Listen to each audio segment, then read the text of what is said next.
आणि आता पाहणार आहोत दिवसभरातील महत्त्वाच्या 25 बातम्या। जागा वाटपाआधीच नागपुरात काँग्रेसचा प्रचार सुरू। नागपुरातील सर्व 6 विधानसभा मतदारसंघावर पटोलेंचा दावा। पूर्व नागपुरातून इच्छुक संगीता तलमले यांची आज प्रचार रॅली।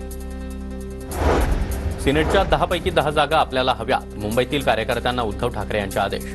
मातोश्रीवर झालेल्या बैठकीमध्ये ठाकरेंचे आदेश। मुंबई विद्यापीठाच्या सिनेट निवडणुकीसाठी मतदान केंद्र सज्ज। मतपत्रिका मतदान केंद्रात पोहोचण्यास सुरुवात। विद्यापीठ व्यवस्थापनाकडून उद्याच्या निवडणुकीची जोरदार तयारी। मुंबई विद्यापीठाच्या सिनेट निवडणुकीवर उद्या सुनावणी। सुप्रीम कोर्टातील आजची सुनावणी पुढे ढकलण्यात आली। बीकेसीमधील हायकोर्टाच्या नवीन इमारतीचं भूमिपूजन। मुख्यमंत्री शिंदे, सरन्यायाधीश धनंजय चंद्रचूड एकाच व्यासपीठावर। अजित पवार आणि देवेंद्र फडणवीसांची देखील उपस्थिती। लाडकी बहीण योजनेचा तिसरा हप्ता 29 सप्टेंबरला खात्यात जमा होणार। योजनेअंतर्गत रायगडमध्ये तिसरा राज्यस्तरीय कार्यक्रम होणार। जुलै आणि ऑगस्टमधील उर्वरित लाभार्थ्यांच्या खात्यामध्ये पैसे जमा होणार। आदित्य तटकरे यांची माहिती।